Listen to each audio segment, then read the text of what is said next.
April 27th.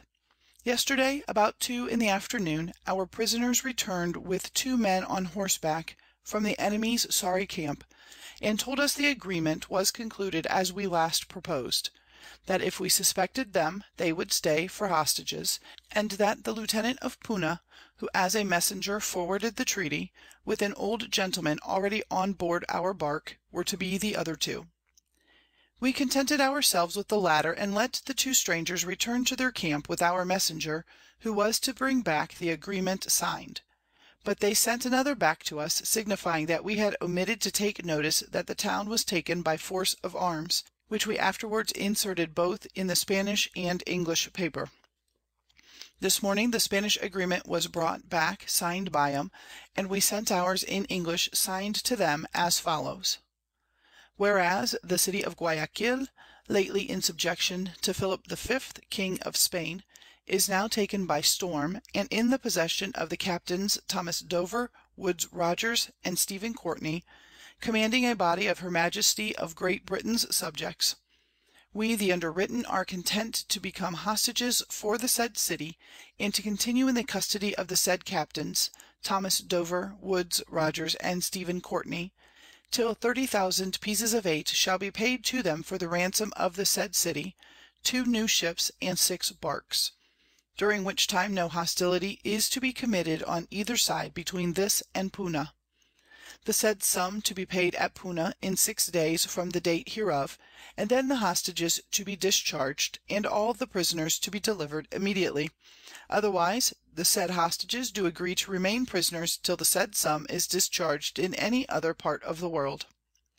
In witness whereof we have voluntarily set our hands this 27th day of April, Old Style, at the 7th of May, S.N., in the year of our Lord 1709. The 2 hostages lay this night at our quarters, and we shipped 'em off, with all we had got together, by 11 o'clock, and marched towards our barks with our colours flying, while the Spaniards returned to their houses. I marched on the rear with a few men, and picked up pistols, cutlasses, and poleaxes, which shewed that our men were grown very careless, weak, and weary of being soldiers, and that 'twas time to be gone from hence. The hardest work we had was to get the guns down to the water, the earth being so soft, that they who helped to carry them sunk half leg deep. To make it as easy as I could, I contrived a frame of bamboo canes, under which 60 men could stand, and bear equal weight on their shoulders. Though they were large 4-pounders, the gun and the frame did not exceed 15 c weight, but had not the prisoners we took helped us, though it had been an easy task in a cold country, I could hardly have picked men enough of our own for the work. John Gabriel, one of my company, a Dutchman, was missing. April 28th. Yesterday in the afternoon we settled everything on board the barks as well as we could, and separated our men aboard the prizes, where we had put most of our town goods and plunder, being about 230 bags of flour, beans, peas, and rice, 15 jars of oil, about 160 jars of other liquors, some cordage, ironware, and small nails, with about 4 half jars of powder, about a ton of pitch and tar, a parcel of clothing and necessaries, and, as I guess, about 1200 pounds in plate, earrings, etc., and 150 bales of dry goods, 4 guns, and about 200 Spanish ordinary useless arms and musket barrels, a few packs of indigo, cocoa, and annotto, with about a ton of loaf sugar.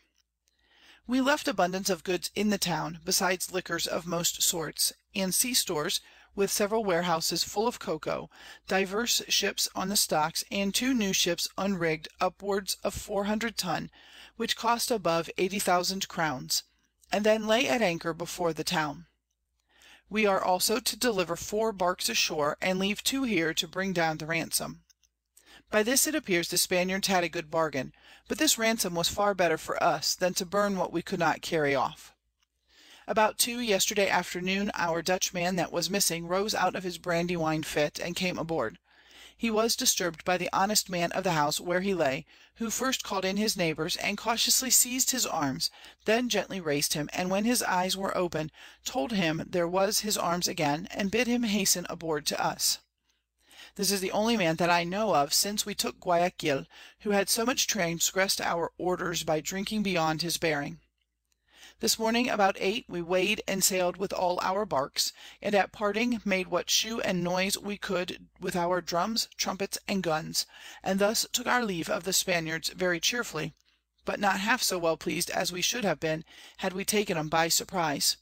For I was well assured from all hands that at least we should have got above 200,000 pieces of 8 in money, wrought and unwrought, gold and silver, besides jewels, and a greater plenty of such necessaries as we now found, though the place has not been poorer these 40 years, by reason that a sudden fire about 18 months ago had destroyed the better half of the town, which is now mostly rebuilt. Before I go any further, 'tis proper to describe the town. A description of Guiaquil. 'Tis the metropolis of its province, about a mile and a half long, and divided into old and new, joined by a wooden bridge above half a mile in length, but passable only by people on foot. There are some houses at a distance on each side the bridge, and those of both towns may be about 400 or 500 in the whole, besides 5 churches, and the inhabitants about 2000 in all. Their chief church is that of St. Iago, or St. James the Apostle, which has 7 altars, and before it a handsome square.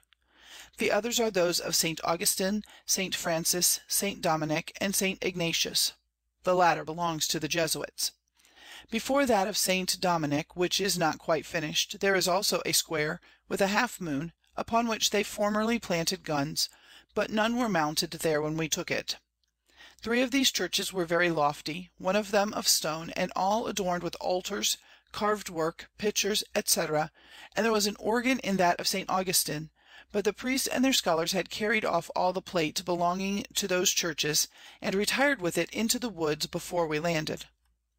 Some of the houses of the town were very high, several built of brick, but most of them of timber, and the meaner sort of bamboos. There is but one regular street along the side of the river to the bridge, and from thence along the old town.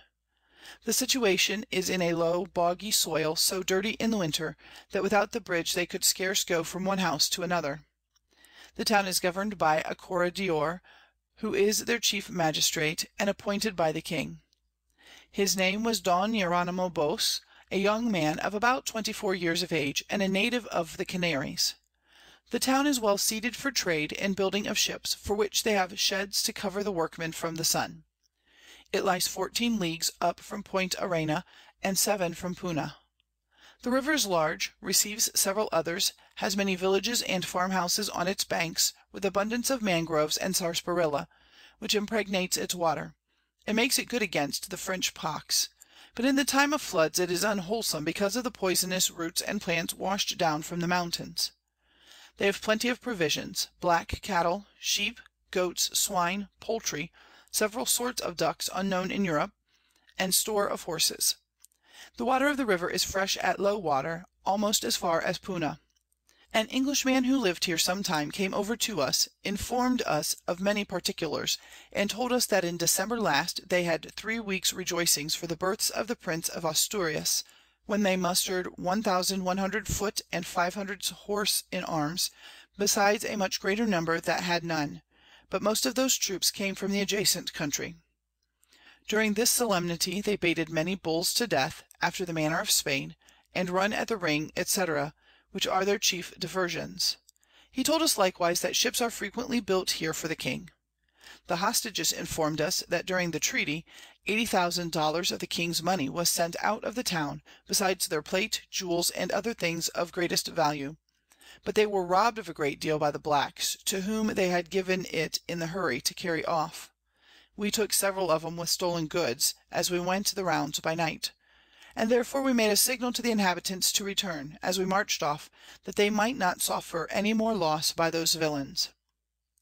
The French, by their commerce in these seas, as the Spaniards in general told us, damaged their trade so much, that their seaports are sensibly impoverished, and this town was much richer 6 years ago than now.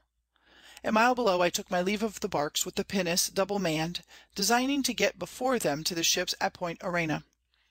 The day came on very hot, and we saw many alligators in the river. April 29. Last night I reached Puna and met Mr. Duck and Mr. Hatley in the beginning, and an empty bark which the Duke's yawl had taken in our absence, the Spaniards having run ashore and left her at anchor off Point Arena. Our people were concerned at our being absent so long, and hearing no news of us. The scarcity of water had made 'em give the prisoners but a pint a day for some time, and they sunk the last small prize we took coming from Paita, to prevent the prisoners running away with her, for they had not men to spare for manning her themselves.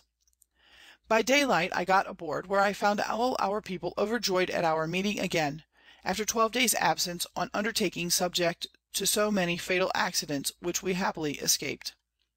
Captain Cook and Fry were very uneasy in our absence, and had their full share of care and fatigue.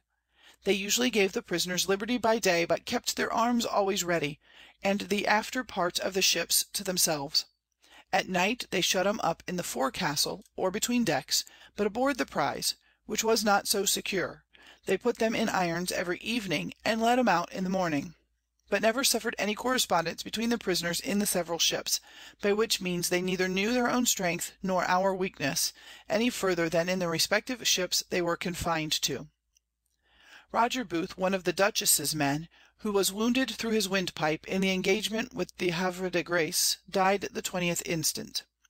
William Essex, a stout sailor, one of our quartermasters, being wounded in the breast in the same fight, died the 24th instant. So that out of both ships we lost 4 good men, including my dear brother, by that engagement. Mr. James Stratton, a quartermaster belonging to the Dutchess, that was wounded at the same time, by a musket ball in his thigh, is now out of danger. The wounded in these parts are more frequently attended with fevers and other dangerous accidents than in Europe. April 30th. About 3 yesterday afternoon, a sail from under the main appeared in sight running up the channel to Guiaquil. Captain Cook sent the Havre de Grace's boat in pursuit of her, but my pinnace sailing better followed and took her before sunset. She was a bark of above 30 tons, from Sanya, called the Francisco de la Salma, Signor Giacomo de Brenes master, with 6 men on board.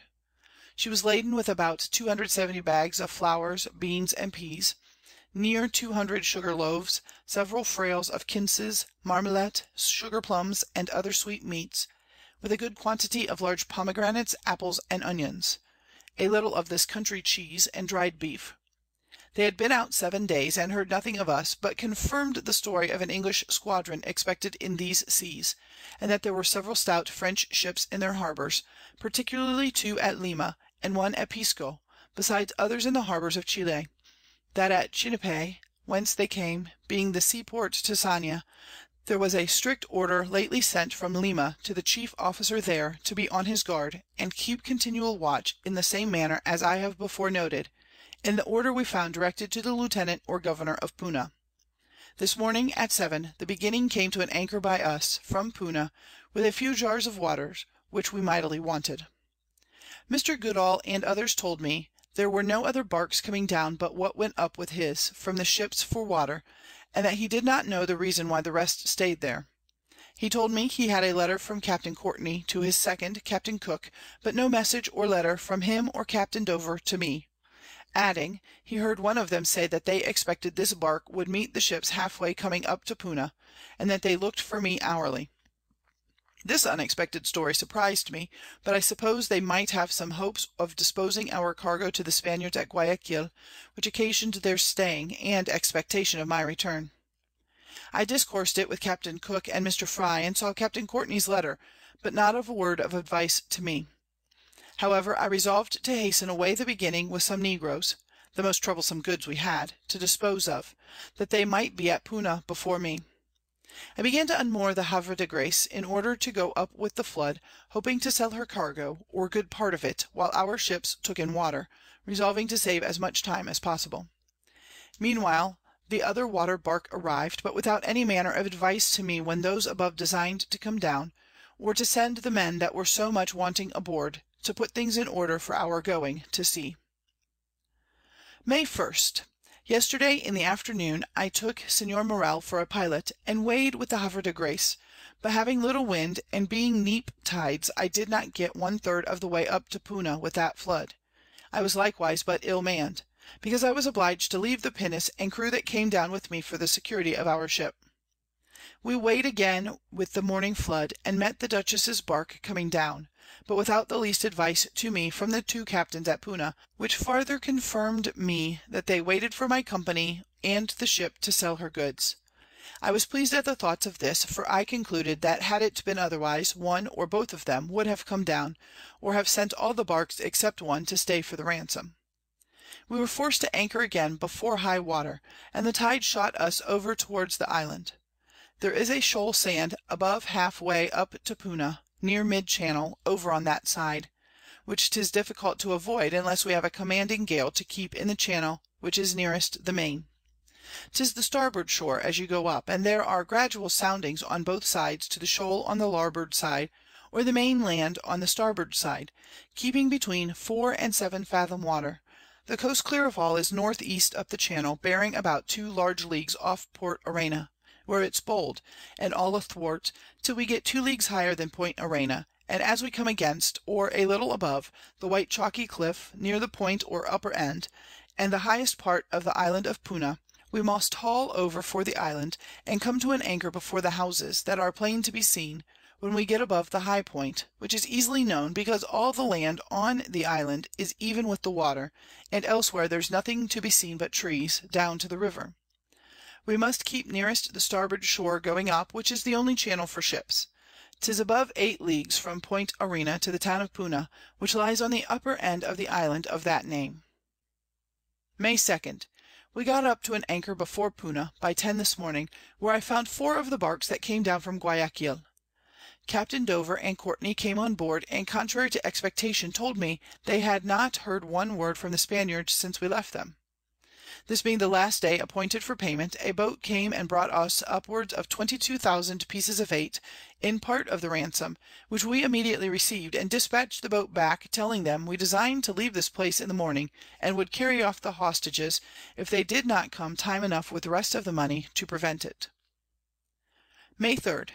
Yesterday in the afternoon Captain Courtney took charge of the Havre de Grace, and I agreed to follow him in the morning to Point Arena, after I had shipped off 7 live black cattle, some sheep, hogs, and fowls, with a good quantity of plantains, about 80 jars and some casks of water, 24 packs of cocoa, 2 sails, and 4 large Blas Pettereaux. 2 barks sailed about midnight with the Marquess. I began again early in the morning, and by 9 got all aboard.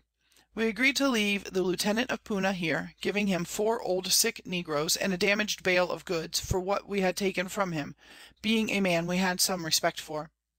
We also parted very friendly with several of our prisoners we took at sea, particularly an old padre that I had treated civilly at my own table ever since we took him, for which he was extremely thankful. About a league before the town I saw the Havre de Grace at anchor, near the edge of a shoal, and the Duchess's pinnace coming from her, with Captains Courtney, Dover, and Dampier, who had quitted the Havre de Grace, and desired to exchange with me, which I did. May 5th. I went aboard the Havre de Grace about 2 in the afternoon, and got her out of danger into the channel, but came to an anchor again, by the advice of Signor Morel and the Indian pilot. I encouraged 'em and the men to assist me as much as possible to get her under sail, because we were in haste to be gone, but there being little wind, I could not make use of half the ebb, before I was again in shoal water, and came to an anchor, where for the want of wind we lay for the rest of these 24 hours. May 5th. This morning I got the length of our ships again, and soon after day went aboard the Duke, being quite sick by my long fatigue. Captain Courtney came to me aboard, and we agreed to throw the timber and great boat between decks in the galleon overboard, to make room for the flour and Guiaquil goods which were yet in the barks. We gave the flour prize to the prisoners whom we let go, to carry to the inhabitant of Guiaquil, and took in as much water as we could get. Most of it was fetched half way above Puna in the river towards Guiaquil, and though but very indifferent, we had not half enough for want of time. May 6th. Our hostages are very uneasy, fearing the money will not come in time to redeem them, and it's worse than death, they say, to be carried to Great Britain. We got all aboard last night by 7 o'clock, our people being fatigued. I was willing to rest myself and them one night before we sailed, but Captain Courtney was in too much haste, and my second, Captain Dover, and my pilot, Dampier, forsook me to go along with him. They sailed at midnight with the Havre de Grace, leaving me and the rest at anchor. Mr. Connolly, who went in the bark for water, did not return till the morning, when we saw our consort and prize at anchor, for the weather falling calm they did not get 2 leagues from us that ebb. At high water, about 10 this morning, all the rest of us came to sail. Our small bower cable was cut with the foul ground, and we lost our anchor. I endeavoured, but in vain, to convince the other captains that we were not yet in any danger from the enemy, because it was not possible that the French and Spaniards could have notice of us, and arm out time enough from Lima to attack us. May 7th. Yesterday, about 4 in the afternoon, we came to an anchor again in 13 fathom water, about 4 leagues below Point Arena. At 2 this morning, with a very small breeze, we came to sail. Some time after, Signor Morel, that went up with us to Guiaquil from Puna, and a gentleman of that town related to our prisoners, brought us about 3,500 pieces of 8 in plate towards the ransom. They came as far as Point Arena in a boat, and thence followed in one of the 4 barks that we left by agreement. May 8th. Yesterday in the afternoon we discharged all our prisoners, except the Morels, a little Dutchman, and a gentleman's son of Panama, with our Indian pilots, that I took aboard to amuse the people of Guiaquil, that we should return thither, and 2 more that desired to stay with us, besides the 3 ransomers. The gentleman that came from Guiaquil had a gold chain and some other movables, with which he purchased the beginning of us, and we gave the captain of the Havre de Grace 3 negro women, and Signor Morel and Signor Ignatius 1 apiece, and to all of them good part of their wearing apparel. So that we parted very friendly. They told us, a prisoner we put ashore at Puna, called Signor Don Pedro Cienfuegos, was a man of great credit at Guiaquil, that he had got a good sum together, before they came thence, in order to buy goods of us, and that they expected him in less than 12 hours, adding, that there were several others coming down to trade with us, but the majority of our officers would not believe him, being resolved to make the utmost despatch for the Galapagos Islands. They pressed to know where they might meet us to trade, but every one was against informing them of the place where we designed to rendezvous, lest they should discover it to the enemy ships of war. At 8 last night we came to an anchor in 16 fathom water. The island Sancta Clara bore northeast by north 5 leagues. At 2 this morning we weighed with the flood, wind at southwest. At 6 the island bore north by east 4 leagues distance. A description of the province of Guiaquil. The city or town of Guiaquil is the metropolis of a province of that name in Peru, governed by a president with 5 or 6 orders, which makes a royal audiencia, or chief court of judicature, accountable only to the viceroy in military affairs. Every province has a government of the same nature. These governors are commonly appointed, or, to speak more properly, purchase their offices in Old Spain for life or good behavior, and in case any die or misbehave themselves, the viceroy may name another during his time, which ought to be but 5 years, but sometimes he gets these officers of his own placing confirmed by an order from Spain, which is a considerable part of the viceroy's unknown profits. The late viceroy continued 14 years, several new ones having died by the way. The King of Spain himself scarce lives in more splendor than his viceroy in the city of Lima, where the chief courts of judicature are kept, and appeals are brought thither from all courts and provinces of this extensive kingdom. I should not here mention the vast wealth the late viceroy obtained during his government, the sum being so large that I thought it fabulous, but that I was informed of it by so many hands, who told me that about 4 years ago he died at least worth 8,000,000 pieces of 8, and left it to his widow and children, but the greatest part to his eldest son, the Conde de la Monclo, besides vast sums he gave away in charity during his lifetime, and the many churches, friaries, and nunneries that he built. He left a better character behind him than any viceroy has done for an age past. The Conde, his eldest son, waits here, expecting to succeed the present viceroy of Peru or Mexico, if the government holds in Old Spain, but I and every Englishman ought earnestly to hope that King Charles III will happily recover that monarchy, and gratefully place a viceroy here that will shew himself as good a friend to the English trade as the present viceroy does to the French, for he openly espouses their interest and encourages them, whereas the Spaniards say he racks and heavily oppresses their own countrymen. The corregidor that last died at Guiaquil, though he had possessed the office but 5 years, had raked together 300,000 pieces of 8, though his post was not allowed to exceed above 2,000 pieces of 8 per annum, but all the corregidores make vast advantages by seizures and trading privately themselves. The trade to and from Mexico is forbid here under the severest penalty, especially transporting quicksilver from Peru thither, because quantities are brought from Old Spain, which is imposed on the refiners at great rates. Here are many ships employed coasting in this kingdom, but a trade is so severely prohibited between 'em and Mexico that all the commodities with silver and gold in returns may have little other circulation in these vast countries, but by flota and galleons to and from Old Spain.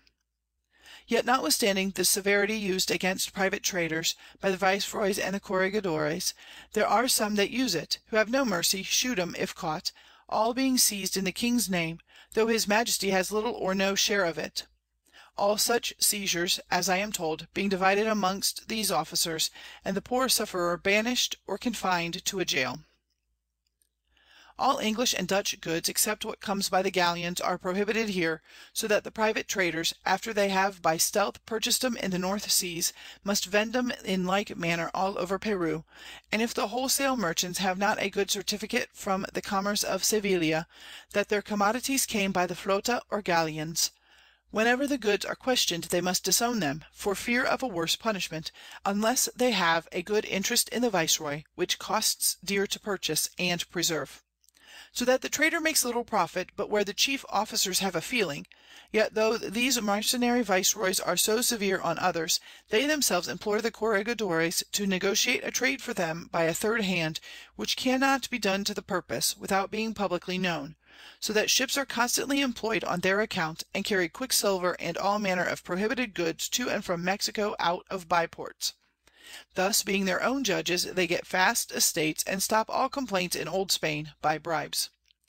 The goods they trade for have a free passage and sail through the continent, whilst others, if they do but offer at it, are punished as above. Their other ways of getting money unjustly are too many, but in short, and in my opinion, there's no country naturally more rich, nor any people more terribly oppressed.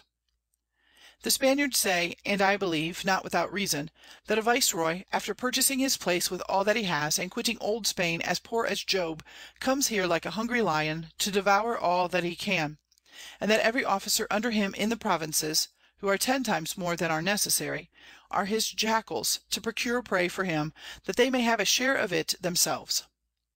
To this we may add the burthen of a numerous and luxurious clergy, that indulge their pride, sloth, effeminacy, and bigotry more than in Romish countries of Europe, so that were this country possessed by an industrious and well-governed people, we might have reason to fear that silver and gold would become so plentiful, and by consequence of so little value, that the world would be at a loss to find a less troublesome and more acceptable species to satisfy avarice and luxury. The river of Guiaquil, from about 2 leagues above Puna to Point Arena, is so broad that a man can scarce see cross the channel. The land down to the water side is low and covered with mangrove trees. The tide flows above 3 fathom, and an east and west moon, as near as I could guess, makes high water at Puna. The tide has a quick current, much stronger than in the Thames, and I believe the ebb is a little inferior to that at Bristol, and the water as thick and as much discoloured.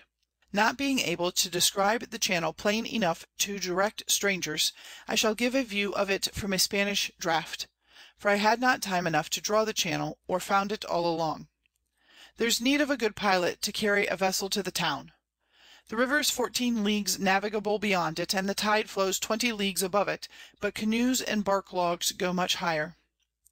The province abounds with several sorts of good timber, which makes it the chief country of Peru for building and repairing ships. There's seldom less than 6 or 7 at a time on the stocks before the town of Guiaquil. The chief commodity this city and its provinces afford is cocoa, which is so plentiful as to supply most places on the South Sea. They say there's never less exported in a year than 30,000 carguas, each cargua 81 pound weight, and sometimes double the quantity. It was purchased generally at half a real per pound, but now much cheaper, so that the cargua may be bought for 2 pieces of 8 and a half.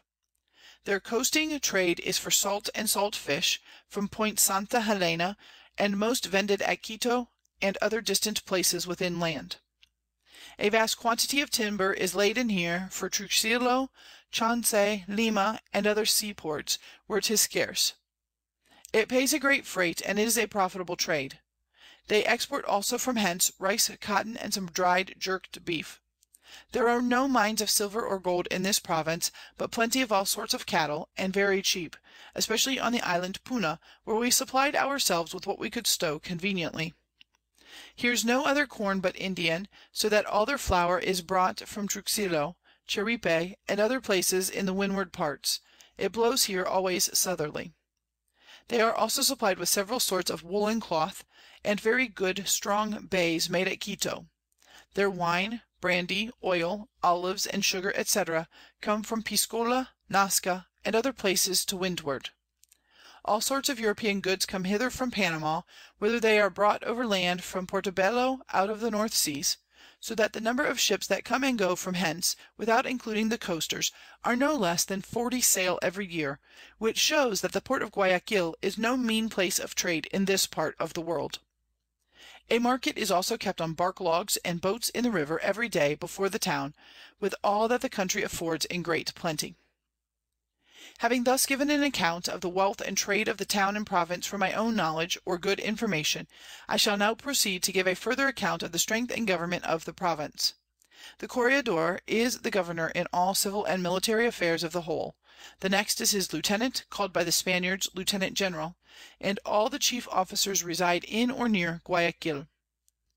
Their method of trying civil and criminal causes being different from ours, I shall give as clear an idea of it as I can. When any court is held, or urgent affair happens, the following persons are summoned to the council in Guayaquil. First, the corregidor, the lieutenant general, 2 alcaldes or justices, who are generally men versed in the law, and serve in the nature of mayors and justices by turn every year.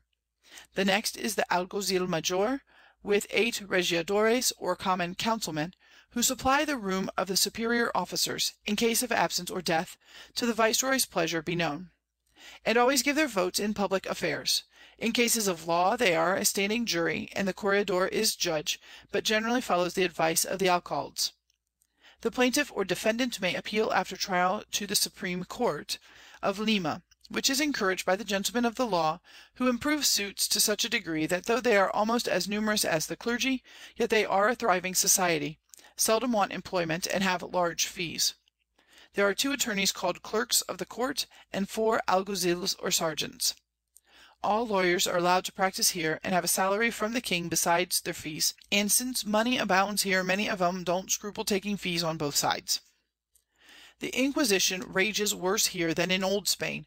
Their chief court is at Lima, but 4 officers from that court are settled at Guayaquil, besides 24 clergy belonging to the town, who inform against any person that they suspect of opinions contrary to the Roman Church, and with a violent zeal prosecute 'em almost without any formality. The offenders are speedily sent to the chief court at Lima, where nothing but a great deal of money can save 'em, if found guilty in the least degree. Their military men affect great titles, and their strength is as follows. The corregidore is General Don Jeronimo Boso, Master Lecomte Don Christopher Romedeo de Oreño, Sergeant Major Don Francisco Gantes, Comisaria de la Cavalaria Don Antonio Calabria. They have 5 dons, all captains of the infantry, and each of them a large company. 1 don is a captain of near 200 horsemen, and there are lieutenants, ensigns, sergeants, corporals, and drummers to each company, as customary among the Spaniards. By the most reasonable computation of their force, they could in a few days bring together 900 armed horse and foot militia, and I was informed by them they had not less than 500 of these in a body before we landed and beat 'em out of the town, there being always that number ready in the towns and adjacent parts upon an alarm. These and many more formed a sorry camp within a league of us in the woods, whilst with about 160 men we kept the town till they ransomed it. An Englishman that run over to us after the fright, who had lived 2 years in the town and saw their force, told us there were many more than what the Spaniards acknowledge by the above mentioned account, and that he saw at one time, a few months before, upwards of 1,100 horse and foot drawn up and mustered before the town. Their other towns are governed by lieutenants deputed by the corregidor, above half of 'em border on the same river and its branches, so that they can join those of the capital in 2 tides, though at several leagues distance. The towns and lieutenancies are as follows: A list of the lieutenancy of this province. Iacuache, governed by a lieutenant, distant from Guayaquil, 7 leagues. Bava, 12 leagues. Pemocho has 6 brass guns of 16-pound ball, both governed by the same lieutenant, 14 leagues. Puna, Naranjal, Machala, by the same lieutenant, 9 leagues, 14 leagues, 14 leagues. Daule, a lieutenant, 7 leagues. Point St. Helena, Colonche, Chongong, Chando, by the same lieutenant, 30 leagues, 20 leagues, 7 leagues, 10 leagues. Sheba, Baboya, Chilintom, by the same lieutenant, 21 leagues, 16 leagues, 14 leagues. Puerto Vaco, Charapeto, Pecoasa, Manta, Hepehapa, by the same lieutenant, 34 leagues, 36 leagues, 25 leagues, 40 leagues, 30 leagues. Puerto Vaco was formerly the metropolis of the province before the government was removed to Guayaquil. In the towns and the whole province, the Spaniards compute at least 10,000 inhabitants, but I believe there are many more. They are distinguished by themselves into 11 classes or sorts, which being particular and worth remarking, I shall add a description of them for the information of such as have not been in those parts. The first and chief is the original Spaniards, never yet mixed with other people, at least as they pretend, and these are most respected. 2. The Mustees, begot by Spaniards on Indian women. 3. Fino Mustees, their children married again with the Spaniards. 4. Terceruns de Indies, their children again mixed with the Spaniards. 5. Quarteruns de Indies, their posterity again mixed with the Spaniards. The last are allowed to be primitive Spaniards again. 6. Mulattoes, begot by a Spaniard or any European on a Negro woman. 7. Quarterun de Negros, again mixed with Spaniards, and esteemed no better than mulattoes. 8. Tercerun de Negros, a third mixture with the Spaniards, still called mulattoes, because they will not allow them the privilege or title of Spaniard after once debased with the Negro breed, though some of them are as white as themselves. But they can't get off the ugly name of mulatto unless they hide their descent, which is no hard task if they remove their abode to another place where they are not known, which is often practiced and connived at by the fathers of the Church to increase the number of good Catholic Spaniards. 9. The 9th sort is Indians, who are all of a dark olive tawny color.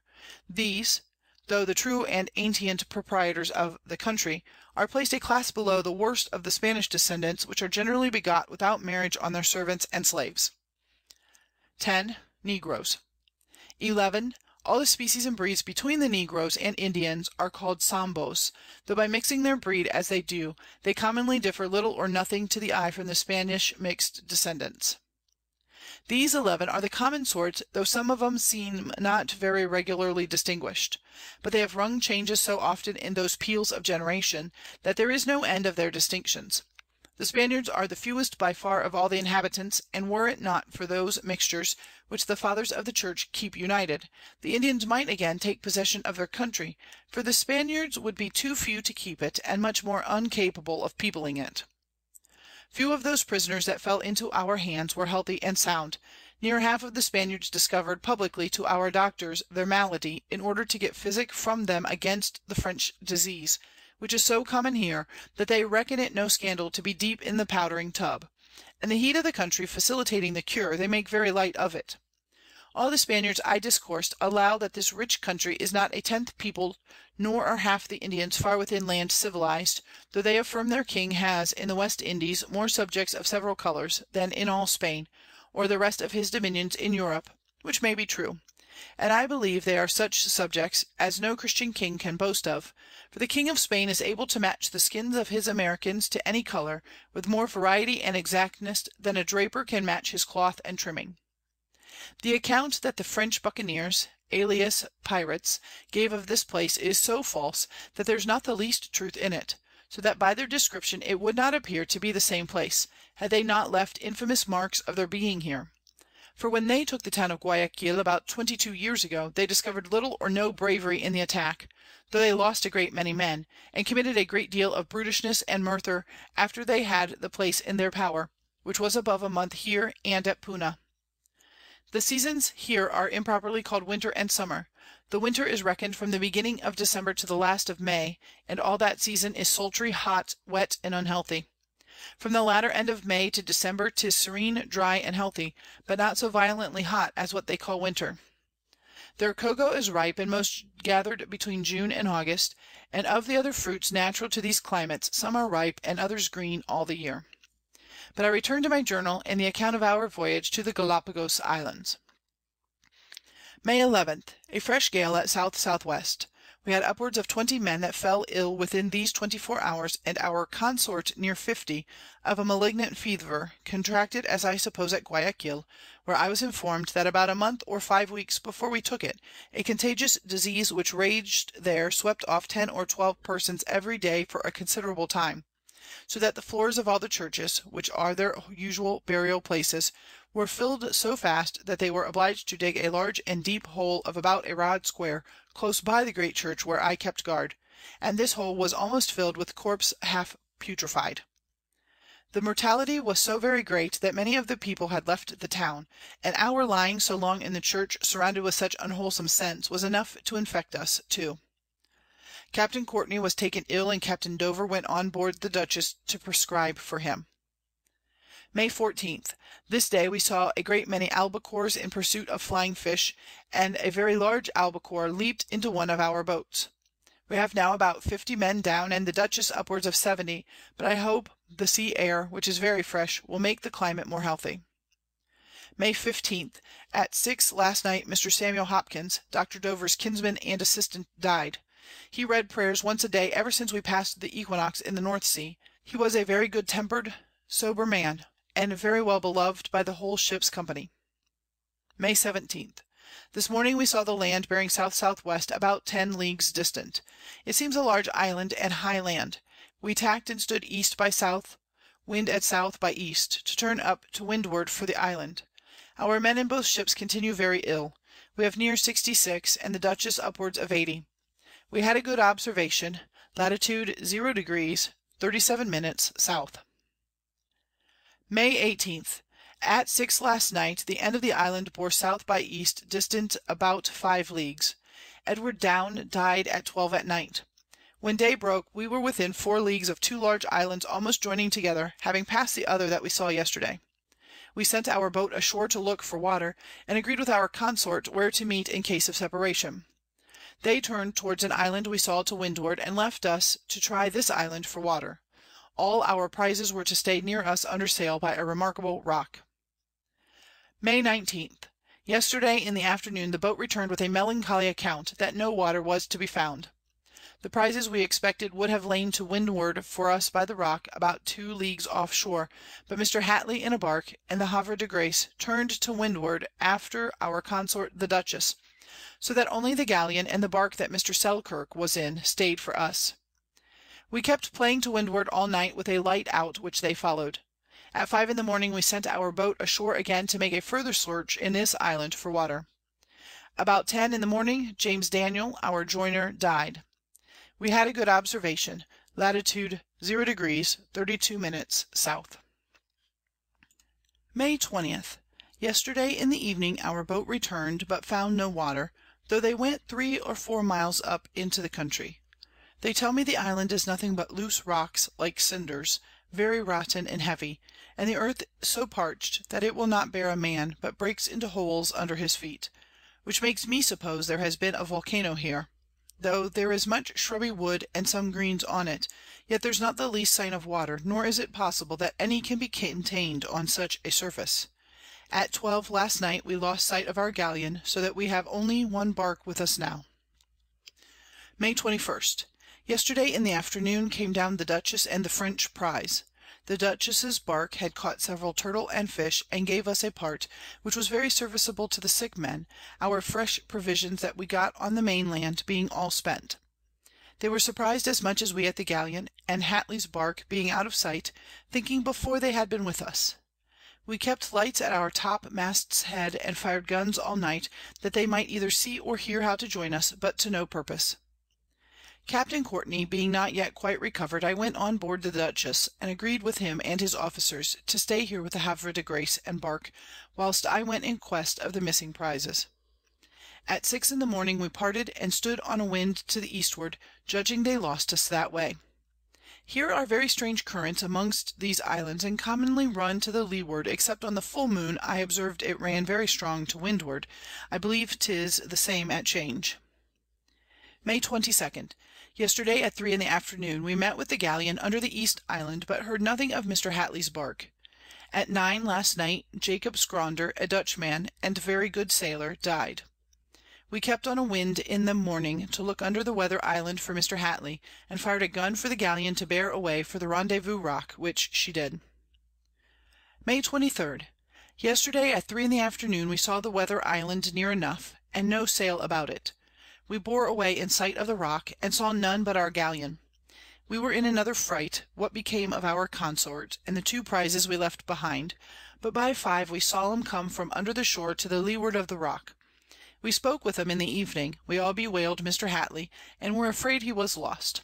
We fired guns all night, and kept lights out, in hopes he might see or hear us, and resolved to leave these unfortunate islands after we had viewed 2 or 3 more to leeward.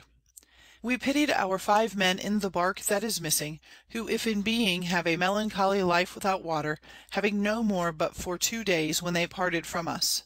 Some are afraid they run on rocks, and were lost in the night, others that the 2 prisoners and 3 negroes had murdered 'em when asleep.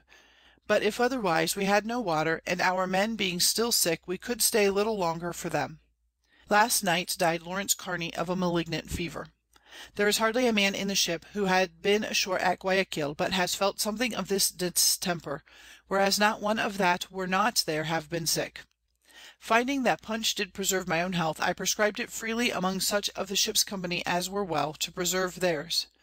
Our surgeons make heavy complaints for want of sufficient medicines, with which till now I thought we abounded, having a regular physician, an apothecary, and surgeons enough, with all sorts of medicines on board.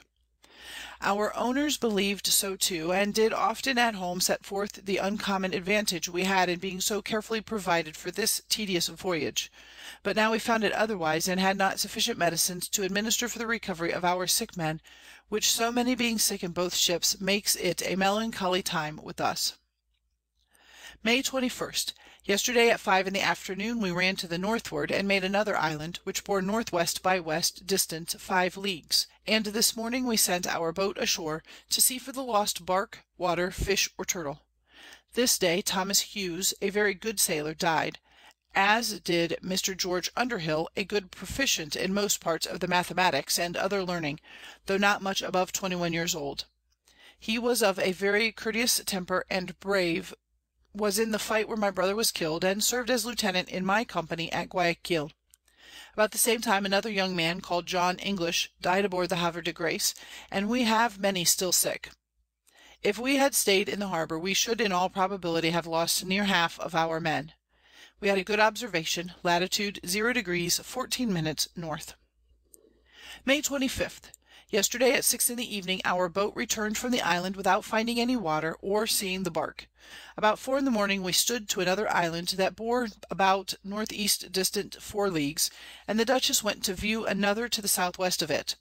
Last night Peter Marshall, a good sailor, died. This morning our boat with Mr. Selkirk's bark went to another island to view it. We had an observation, latitude 0° 35' north.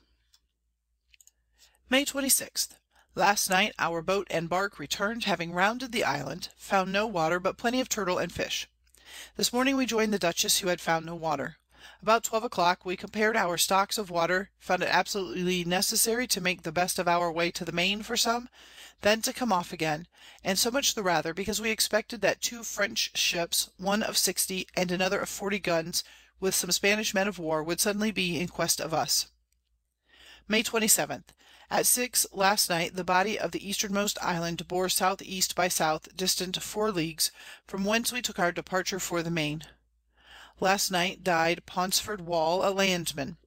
A fresh gale at southeast with cloudy weather. May 30th. Fair weather with moderate gales from the south-southeast to the south by east. We are forced to water the bark and galleon every day with our yawl. 'Tis a very great trouble to hoist our Boat out daily, now that our Men are so very weak. Signor Morell and the other Prisoners tell us, that it frequently proves calm between these Islands and the Terra Firma at this time of the Year, which if it should now happen but for a few days, would very much incommode us for want of Water. Had we supply'd ourselves well at Point Arena, we should, no doubt, have had time enough to find the Island St. Maria de la Quada, reported to be one of the Galapagos, where there is plenty of good water, timber, land and sea turtle, and a safe road for ships. This was the place we intended for, and would have been very suitable to our purpose, which was to lie some time concealed.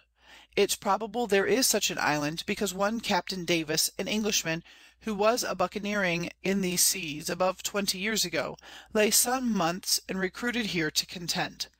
He says that it had trees fit for masts, but these sort of men and others I have conversed with, or whose books I have read, have given very blind or false relations of their navigation and action in these parts, for supposing the places too remote to have their stories disproved, they imposed on the credulous, amongst whom I was one, till now I too plainly see, that we cannot find any of their relations to be relied on.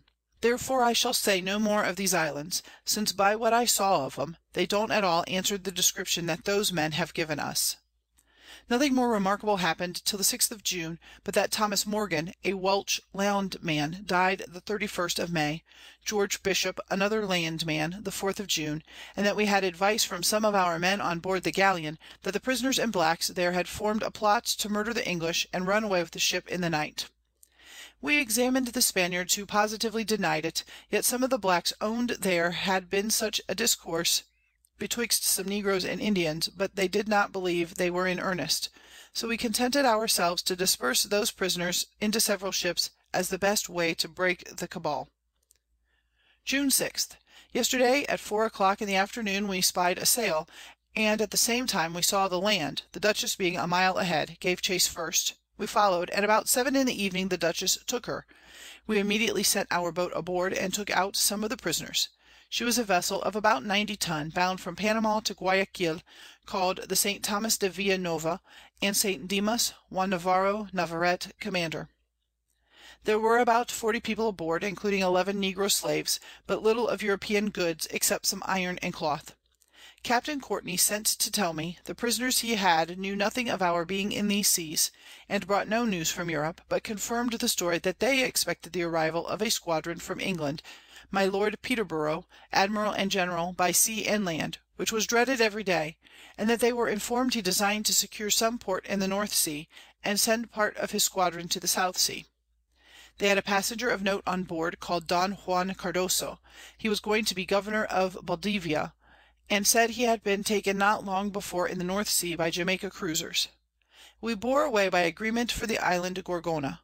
This morning we saw Gallo, near the shore, a small island, and the main to the north of it, which by the shore is low land. Our late prize ran aboard the Havre de Grace, and lost her main topmast, but did little damage to the other ship. The Dutchess took the prize into a tow.